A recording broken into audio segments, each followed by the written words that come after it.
yo ya pequeñajo pegándole la chapa al socorrista para que me contara cómo era su curro. No creo en la vocación, me parece que la vocación es una mentira. ¿Siempre has confiado en ti, en tu proyecto, en tus metas? Bueno, hasta en primera persona comer mono, yo comía mono todos los días. Era darme cuenta lo que yo tenía en Alicante era una burbuja. Claro, es que no vas a ser niña que va viviendo probablemente en tu vida. Tu cabeza gire solo en torno a ese mini mundo de lo laboral, de cómo te tratan otros. Estamos hablando de una esfera económica, ¿no?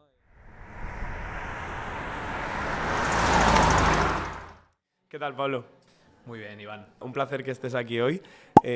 Vamos a tomar rumbo por tu vida. Vamos a comenzar un camino en el que pues, vamos a ver qué nos tienes que contar hoy. Yo creo que nos tienes que contar cosas súper interesantes. Además, creo que eres el claro ejemplo de ese cambio que le quería dar al formato, ¿no? Hasta ahora siempre he contado historias, por qué no decirlo, muy duras.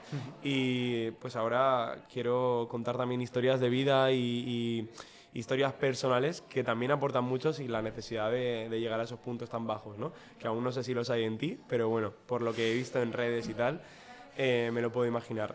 Lo primero que quiero hacer es agradecer a la cafetería Ovo que nos ceda este espacio, que estemos aquí hoy, pues podamos tomar este café haciendo esta entrevista tan chula, porque al final el objetivo que tiene la curva de tu vida es dedicarle un momento a la palabra.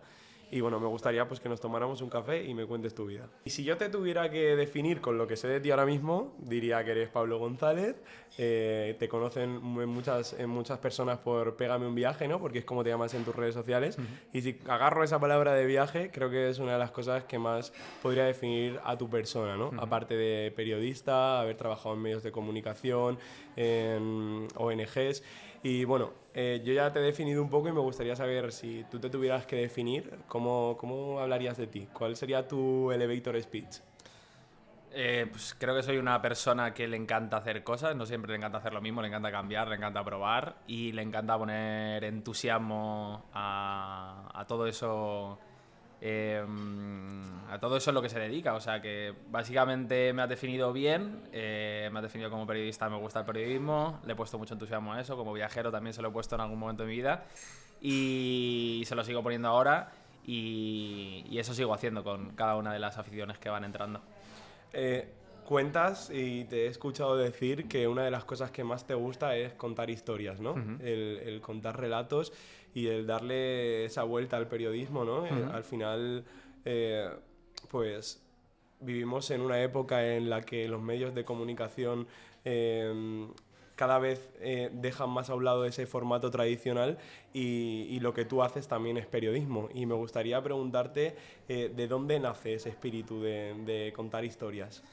Creo que nace de mi personalidad.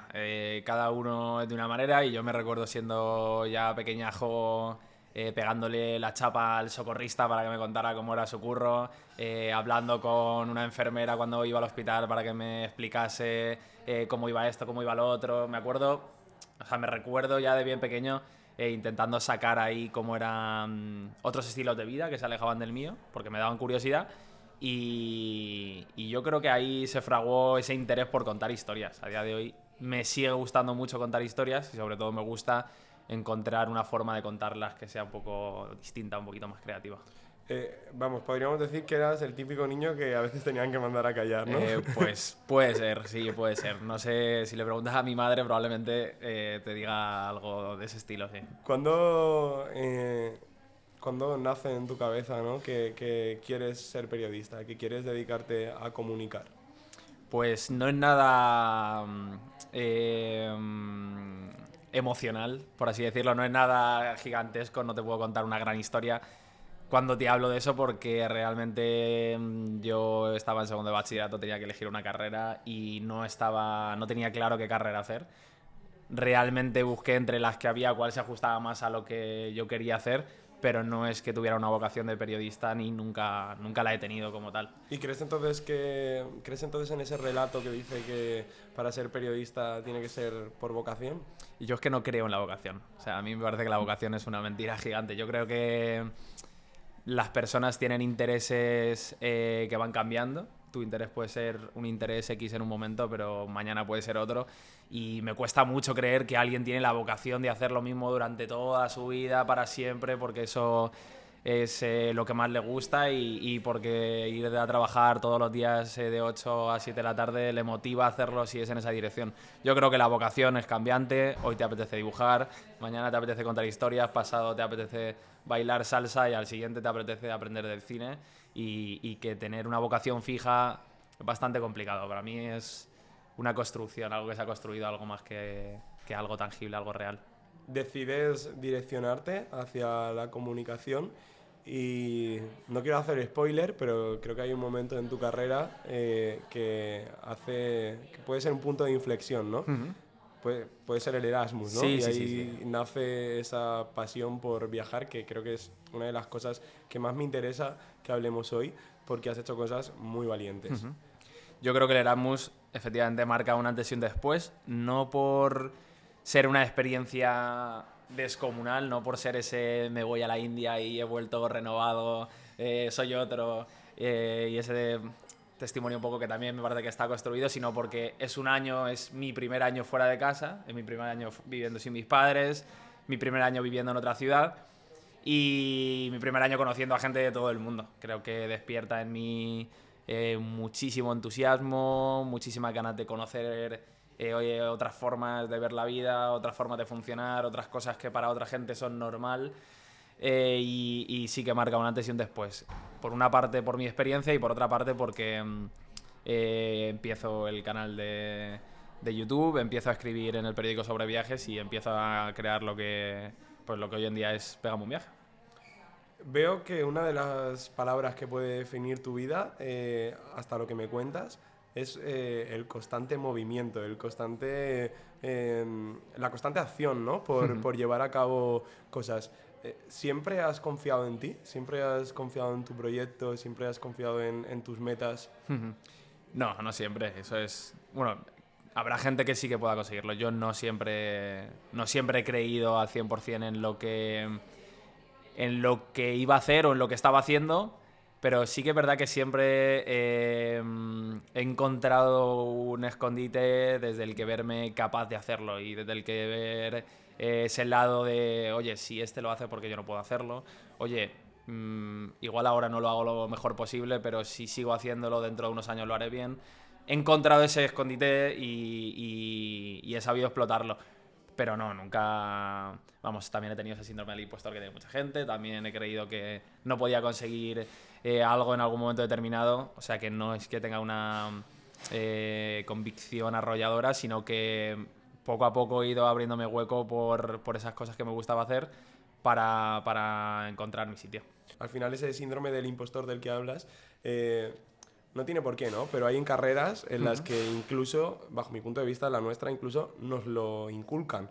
Porque a mí me han enseñado y profesores me han hablado de lo difícil que iba a ser periodista y de lo difícil que iba a ser conseguir un puesto. Y razón no le faltaba, ¿no? Pero al final las ilusiones a veces pues se frenan y era una pregunta que me interesaba mucho hacerte porque...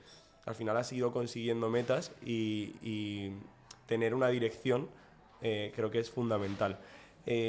Al final, cuando empiezas ese camino, ¿tienes claro lo que quieres hacer o empiezas a trabajar en un sitio, en otro, hacer tu canal de YouTube porque quieres tantear y ver qué es lo que quieres hacer el día de mañana?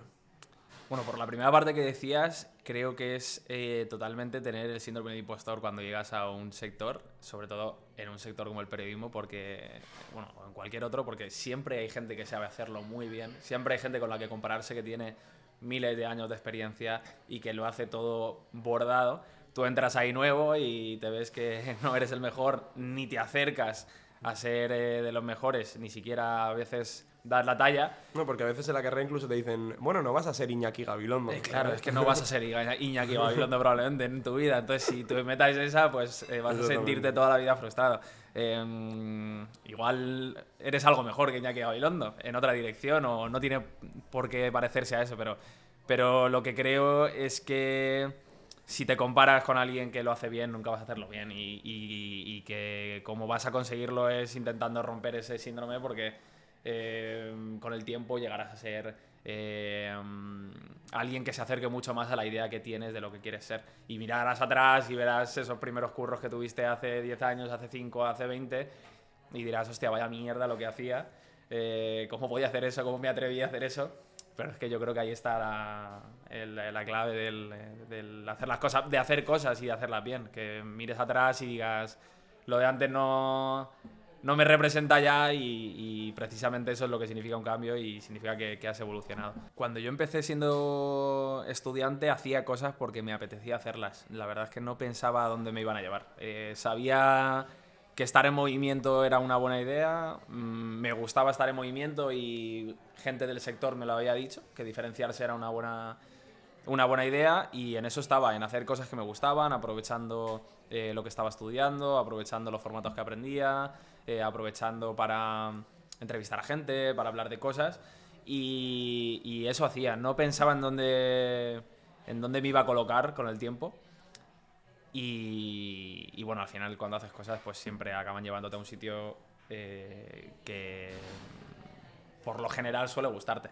Tomas la decisión de tu vida, puede ser, de irte a dar la vuelta al mundo. ¿Cómo nace esas ganas, ¿no? por recorrer el mundo entero? Y sobre todo, ¿en qué momento de tu vida estás en ese momento para tomar esa decisión? Pues ahí llevaba... Yo empecé a currar pronto. Acabé la carrera y no había entregado el TFG todavía, ya estaba de becario y luego me iban a contratar en esa ONG en la que estaba trabajando. Luego también trabajaba en un periódico y estaba trabajando en los dos sitios a la vez, en una ONG y en un periódico. Y llevaba 3 años ya trabajando. Había empezado a trabajar nada más acabar la universidad y llevaba 3 años currando en los dos sitios. Y sentía que me faltaban cosas por hacer. O sea, tenía la necesidad de seguir viajando porque no había calmado todavía ese gen descubridor que se me había despertado con el Erasmus. Y me apetecía seguir haciendo cosas con el canal de YouTube, con el tema de los viajes, siguiendo explorando esa ruta. Y llevaba tiempo dándole vueltas a la idea de hacer un viaje continuo. No la idea de viajar y volver, que llevaba haciendo mucho tiempo, sino que me seducía mucho ahora pensar en la idea de hacer un viaje continuo, es decir, ir a un sitio, de ese sitio, ir a otro sitio, ir a otro sitio, ir a otro sitio. Y bueno, poco a poco me iba quemando más esa idea, fui consultándolo con gente que tengo como referentes, gente que lleva tiempo trabajando, gente que está en mi sector, gente a la que admiro. Les pregunté si les parecería buena idea dejar 2 trabajos fijos de periodista en la ciudad en la que vives, algo que, como sabes, no es fácil de conseguir. Y bueno, fue un poco jaleo, pero al final llegué a la conclusión de que era algo que tenía que hacer, era el momento de hacerlo. Gente que llevaba mucho tiempo trabajando y tenía más experiencia en la vida que yo me decía que era una buena decisión y me atreví a tomar la decisión. Supongo que muchos miedos, ¿no? En esa etapa. Sí, clarísimo. Esa etapa obviamente no es fácil porque nos han metido esa idea que tú comentabas en la carrera de que conseguir trabajo no es fácil, de que llegar a ser tener un puesto guay no es complicado. Y bueno, yo no es que fuera aquí el mejor colocado del mundo, obviamente, pero tenía 2 curros fijos de cosas que me gustaban y decidir dejarlos por motu propio pues era una decisión difícil. Era una decisión difícil. Por lo demás, la verdad es que no, porque eso de dejar atrás mi ciudad y demás no es algo que me aterre y para eso soy bastante lanzado. Pero el tema del curro sí que es algo que me preocupaba y me daba dolores de cabeza. Llega ese momento de tu vida y te vas. Coges un avión, dejas todo en tu ciudad y te decides ir... supongo que tendrías un planning, pero te decides ir sin un tiempo definido a conocer el mundo. Supongo que este pensamiento venía de mucho antes, porque debías tener un dinero ahorrado, debías tener pues un seguro, ¿no? De que te podías ir. Cuéntame un poco sobre eso. Preparación nula. El dinero ahorrado era el dinero que tenía. No era que hubiera estado tiempo pensando en ahorrar y demás. O sea, el dinero que tenía, teniendo en cuenta que los últimos 4 meses, que yo creo que es ahí cuando más o menos tomé la decisión, pues sí que fui guardando un poquito más. Y preparación de ruta nula. Quedé con un chico que es muy crack en el mundo de los viajes, David Escribano, que es uno de los mejores blogueros de España. Estuve charlando con él, me contó que él había hecho lo mismo cuando era joven y me inspiró bastante. Él me dijo que había aterrizado en Brasil y yo me compré el vuelo a Brasil y a partir de ahí no tenía nada preparado. Sabía que quería ir en dirección al sur y luego en dirección norte, que mi objetivo era conocer Latinoamérica porque no la conocía para nada y para allá que iba. ¿Y qué pasa cuando llegas?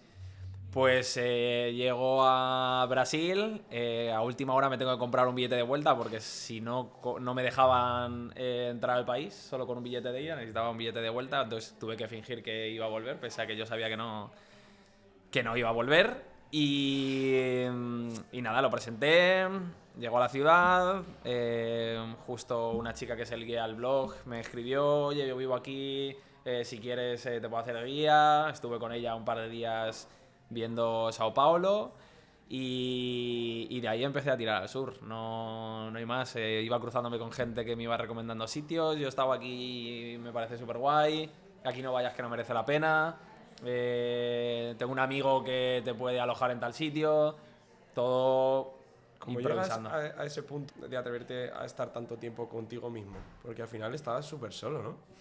Sí, estaba muy solo, pero, Y muy pero joven. a la vez solo y joven, sí, que eso es peligroso a veces, ¿no?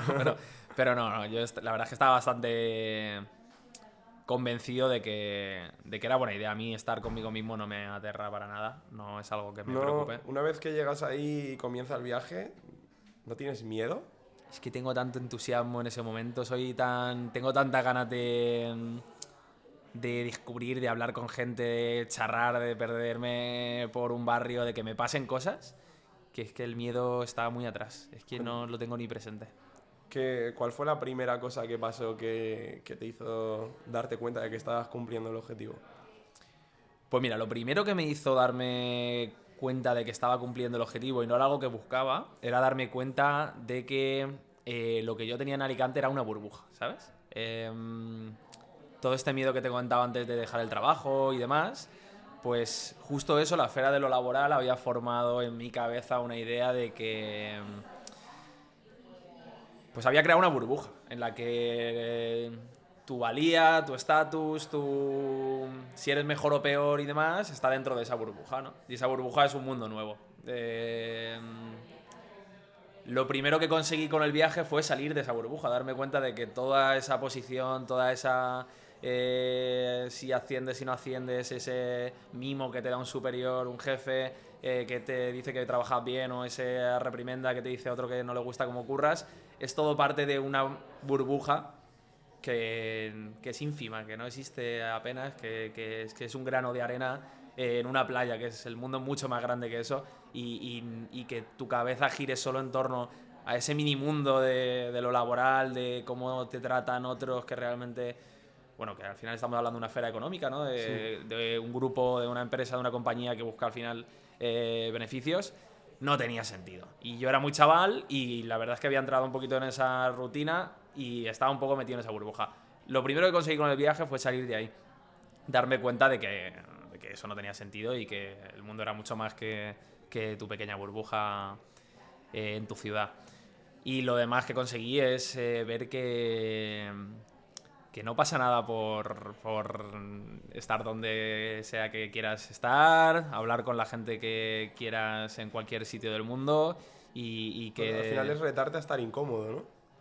retarte a situaciones nuevas, a siempre tener que iniciar una conversación y demás. Sí que es verdad que eso, no sé si te apetece hablarlo, pero que eso con el tiempo a veces sí que se va mermando un poco. Esa primera conversación de cómo te llamas, de Sí. dónde eres, de dónde vienes, tal cual, al final acaba siendo aburrida. Yo al final acababa haciendo relaciones con quienes habían pasado ya esa fase, ¿no? Con quienes ya no se interesaban por tu nombre, el número de hermanos y de dónde eras, sino con quien directamente te decía, oye, nos tomamos una cerveza Pero y para empezaban que en un yo, punto más adelante. para que yo me haga una idea, tú llegabas a un sitio y decías, venga, voy a conocer a gente. Y tú solo, a lo mejor, cogías a alguien y te ponías a hablar con esa persona. Sí, a ver, lo que pasa es que en toda Latinoamérica y bueno, y prácticamente en todo el mundo hay mucha gente que también está haciendo viajes largos o viajes no tan largos, hay mucha gente viajando sola, hay grupos de colegas que no son cerrados y les apetece conocer a alguien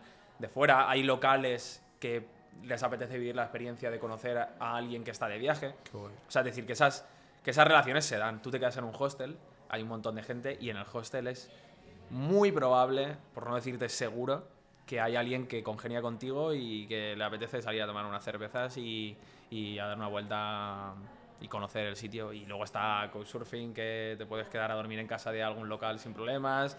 Luego está irte a dar una vuelta y charlar con alguien. Hay muchas formas de no estar. Estás solo cuando decides estar solo. Qué guay. En todo este viaje, ¿hay algún momento en el que pues sientas ese miedo del que hablábamos y digas, me vuelvo? O sea, de que dudes de esa decisión, ¿no? Ninguna. De volverme, ninguna. Hay momentos de... Quizás sí que hay momentos de decir... Mis sobrinos, pues me apetecería pegarles una chuchona ahora mismo. Y estoy aquí en un pueblo para irme pasado mañana a la selva y qué sentido tiene a lo mejor estar en una habitación de hotel cutre y con un baño mugroso yo solo, ¿sabes? Pero no, pero es que siempre le veía, sobre todo en esa época que era súper joven, que era más joven, le veía siempre como a todo como un camino de aventura, ¿sabes? Hay un momento en el que me consta que pasas miedo y estás a punto de que te dejen tirado en medio de un lugar completamente solitario. Sí, ese momento estaba en Bolivia y iba a ir de un punto a otro. Y nada, había un tío que me iba a llevar en su furgo, pero me estaba dando largas porque quería llenar la furgoneta. Yo le decía que me dijera una hora y él me retrasaba siempre la hora. Al final acabó llevándome, pero cuando estaba por el camino, de repente paró la furgoneta, aunque no... La furgoneta no sonaba mal ni nada por el estilo. Estábamos yendo por Bolivia, por una zona de montañas a la que solo se puede ir a 30 kilómetros por hora porque hay un montón de baches y la carretera está en muy mal estado y apenas pasan coches. Estábamos a 3.000 y pico metros de altura y el tío fingió que el motor iba mal. Yo cuando me di cuenta de que lo estaba fingiendo, pues le hice saber que me estaba dando cuenta de que no era verdad. Entonces cogió el coche y siguió. Pero al rato volvió a parar y dijo que se había pinchado una rueda y ahí no había ninguna rueda pinchada. Y bueno, pues me dijo que me quedara ahí, que avisaría a alguien para que viniera por mí. Estaba cayendo la noche y yo no me iba a quedar allí solo. Y el tío al final pues paró a otra furgoneta que estaba pasando y otra furgoneta me llevó a otro pueblo y de ahí ya conseguí llegar a mi destino. Aunque esa no es... O sea, ahí realmente no pasé miedo porque sí que manejaba la situación. En Latinoamérica, por lo general, me sentí muy seguro porque hay unas normas y si las cumples está todo bien. O sea, que viajar por Latinoamérica es seguro si cumples las normas. Pero sí que hubo un par de veces que me sentí inseguro de verdad y las dos veces fue por no cumplir esas normas. Una vez por culpa mía y otra vez por culpa de una persona que había conocido que me hizo meterme en un... ¿Qué normas? Bueno, pues las normas de Latinoamérica, pues algunas son... En algunos sitios cuando cae la noche, pues no puedes ir andando por las calles, según qué calles, mejor que cojas un Uber, no puedes meterte según qué barrios, a partir de X hora, pues a lo mejor no puedes tener X conductas, no puedes ser ostentoso en determinadas zonas. Hay una serie de normas que se establecen en Latinoamérica, bueno, no en todos los países, en muchas ciudades de distintos países, y si las cumples puede pasarte algo, pero como puede pasarte algo en Madrid o Barcelona. ¿Qué te llevas de Latinoamérica? O sea, ¿qué es lo que te ha hecho aprender más de toda esa estancia allí? De Latinoamérica me llevo la magia que tiene poder hablar con gente con una cultura tan distinta en tu mismo idioma. Me parece que eso es salvaje. O sea, poder estar en la selva de Ecuador con una tribu amazónica hablando con gente que habla tu mismo idioma, me parece una locura. Mira, es una de las cosas que me llevo de Latinoamérica. Estuve en la selva con una tribu amazónica, los Sarayaku, gracias a que la madre de un muy buen amigo mío era indígena cuando... Bueno, es indígena, pero vivía en la comunidad cuando era joven. Hicieron una asamblea, aceptaron que era un periodista y yo fui para allá. Iba para 3 días, pero allí no entienden del tiempo, no entienden de horas, no entienden de compromisos así de ese estilo. O sea, no miran el reloj, ni mucho menos. Y al final fueron alargando el sí, te vas mañana. Y al final me quedé con ellos 10 días y con ellos viví experiencias muy locas. Desde entender cómo es para ellos la esencia del Amazonas, los espíritus, toda esa magia que esconde la zona donde viven. Además de eso, entrevistar y hablar con personas que habían vivido cosas muy distintas a lo que tenemos nosotros como normal. Pues gente que se le ha muerto un familiar porque le ha picado una serpiente y en la comunidad no hay antídotos porque no hay neveras, y se tiene que guardar en frío. Si te pica una serpiente, pues por la tarde y cae la noche te mueres porque el helicóptero no puede llegar hasta el día siguiente. Hasta en primera persona comer mono. Yo comía mono en la comunidad todos los días porque la cabaña donde vivíamos estaba forrada de monos ahumados y comer era coger un mono, tirarlo en la olla y... Estás en tu propósito de dar la vuelta al mundo y me gustaría saber qué ocurre para que se tenga que ver finalizada. Pues estoy en Colombia, llega la noticia de que el COVID ha conseguido pasar a este lado también y yo en un principio creo que me puedo quedar por ahí. De hecho, pasan unos días y yo sigo haciendo vida por Colombia con normalidad. Estaba en Cali y recuerdo que al principio, como la noticia era que en España había casos de COVID, me acuerdo, por ejemplo, un día ir a una discoteca y que el portero me pidiera el pasaporte y ver que era español y decirme que no podía entrar a la discoteca por eso, porque era español y sabían que en España había COVID.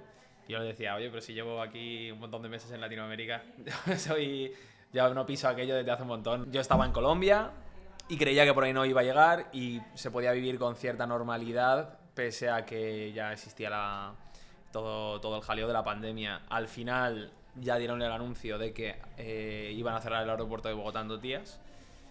Y yo tenía que decidir si me quedaba en Cali viviendo la pandemia o si regresaba a España. Y no se sabía cuánto tiempo iba a durar, hablaban de muchos meses. Y como no lo sabía, pues cogí un vuelo y me fui a Madrid y estuve viviendo ahí con unos amigos que tengo en Madrid. Supongo que sería una de las decisiones más difíciles de tu vida, porque al final habías dejado mucho.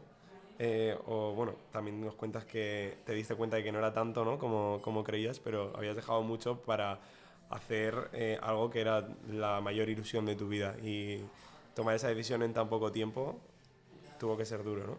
Fue muy complicado porque, pues eso, porque yo había dejado bastante atrás para vivir esta experiencia y que de repente pasara algo así fue un momento fue bastante duro. Fue bastante duro. Yo tenía muchos planes. Yo de ahí me iba a México, iba a recorrer México, iba a estar surfeando en Sayulita. Después de Sayulita iba a ir a Guadalajara, iba a estar viendo los pueblos mágicos por allí. Iba a coger un avión para llegar a Estados Unidos y allí me iba a encontrar con amigos de España que se venían a encontrar a Estados Unidos conmigo y con una amiga que estaba estudiando en San Francisco y todos nos íbamos a juntar para hacer un viaje en autocaravana. O sea, tenía muchos planes. Estaba hablando con unos chicos de una empresa de Australia que podía estar ahí con la visa, con la Work and Holiday y bueno, tenía muchos planes. Enterarme de que tenía que volver a España fue un jarro de agua fría, pero bueno, se entendía al final y me amparaba en la historia de que estábamos todos iguales y que, vamos, que por mucho que me lamentara no había nada que hacer. Llegas a España y tienes que tomar decisiones. Bueno, viene toda la etapa del COVID, al final todos estábamos completamente limitados, pero cuando esa etapa empieza a pasar, ¿no te planteas retomar el viaje? Pues consigo volver a uno de los trabajos en los que estaba y empiezo a abrirme otra vez hueco porque yo me había pedido una excedencia voluntaria y no tenían por qué contratarme si no había un puesto, y en principio no había un puesto, pero consigo ir abriéndome un hueco y esa idea de viajar va transformándose, porque yo antes de irme a hacer este viaje por Latinoamérica me había comprado una ambulancia. Entonces, cuando yo volví, tuve que volver por la pandemia, tenía la ambulancia aparcada en la puerta de mi casa y como que fue un colchón gigante para reducir el impacto de lo que había sido tener que frenar un viaje que tenía previsto que durara mucho más de lo que duró. Entonces me centré en la ambulancia y ahí pasaba las horas viendo cómo camperizarla, viendo tutoriales, soñando con los viajes que haría cuando la tuviera. Y eso amortiguó muchísimo mi vuelta a la normalidad de antes. Cuando la conseguí tener, empecé a viajar con la ambulancia y digamos que hasta el día de hoy es un método que me calma bastante el gen viajero ese que llevo dentro y la ganas de descubrir. Porque te planteas en algún momento volver a ese momento anterior de dar la vuelta al mundo. Es algo que no descarto, no estoy en ese momento ahora mismo. No es lo que más me apetece porque tengo otros proyectos personales, pero sí que es algo que no descarto porque me quedan muchos sitios por recorrer y ir conociéndolos, si tienes que ir y venir, ir y venir, ir y venir, es muy complicado. ¿Qué te gustaría, para empezar a tomar ya esta final, ¿no? Este final de la curva de tu vida, qué te gustaría ser? O sea, ¿en qué quieres convertir tu proyecto? ¿Hacia dónde quieres ir? No lo sé. No lo sé, no. O sea, ¿quién quiero ser? No lo quiero. No lo sé. A ver. Quiero ser alguien que disfrute con lo que hace en cada momento. Como te decía al principio, engancho con lo de la vocación. Mis ganas de hacer son cambiantes. Quiero seguir haciendo lo que me gusta siempre, sea lo que sea. Y quiero saber adaptarme pues a las nuevas situaciones que vengan, siempre intentando llevarlo de la mejor manera posible, intentando ser la mejor persona que puedo en todos los aspectos y poniéndole ganas, ilusión a todo lo que hago. Dentro de Pégame un Viaje, obviamente lo que me gustaría pues es seguir creando contenido guay, mejorar, hacer cosas chulas y bueno, como no lo tengo como un espacio que persigue puramente lo económico, me permito mucha flexibilidad y ser constante a veces y no serlo otras. Así que, bueno, que hacer cosas que me gusten y volcarme en ellas. ¿Cuántos años tienes? Tengo 29. Bueno, no estoy sé si al lo borde quieres de decir. estoy al borde de la depresión de los 30. Igual ahí es cuando me voy a dar la vuelta al mundo, ¿eh? No sé si eres consciente supongo que sí, de todo lo que has hecho. Uno de los motivos por los que te llamé para hacer esta entrevista es porque al final, en tu corta vida, podríamos decir, has vivido muchísimas experiencias y creo que escucharlas y ver cómo afrontas lo que para muchas personas, por ejemplo, te puedo decir que para mí, a mí me daría miedo o me daría terror irme a otro lugar del mundo solo, y es algo que por supuesto me encantaría hacer, y cómo lo cuentas y das esa perspectiva de pues afrontarlo y ya, es súper interesante. O sea que muchas gracias por haber estado hoy aquí hoy, y me gustaría que finalizases pues dando un consejo a una persona como por ejemplo yo, que a lo mejor nos pueden generar más miedo, ¿no? El tomar ese tipo de decisiones tan valientes, o que yo considero tan valientes, para pues dar esos pasos y atrevernos. Pues que te lances, que empieces ya, que te digo un poco igual cómo vaya a salir, que no quieras que sea perfecto, que la decisión que tomes no sea para conseguir ya el objetivo final, sino que sea para dar un paso en dirección a ese objetivo y que te da igual equivocarte, que te da igual haber metido la gamba, obviamente siempre siendo razonables y teniendo tu colchón de estabilidad y demás, o sea que tampoco soy aquí Mr. Wonderful. Pero bueno, que si tienes algo que crees que puedes conseguir y te ronda la cabeza y te consideras capaz de hacerlo con soltura y que, vamos, que tienes ganas de atrévete y si sale mal, pues o lo harás mejor en el futuro o cambiarás y virarás hacia otra cosa que te salga menos mal. Pues creo que es un gran mensaje, y creo que es un gran mensaje para acabar esta entrevista. Muchísimas gracias por estar aquí hoy. Creo que pues, nos has enseñado un montón de cosas, y de eso se trata este programa, de dar un espacio a la palabra, a mantener una conversación y nada, muchísimas gracias, Pablo, por estar aquí. Gracias, Iván, por invitarme.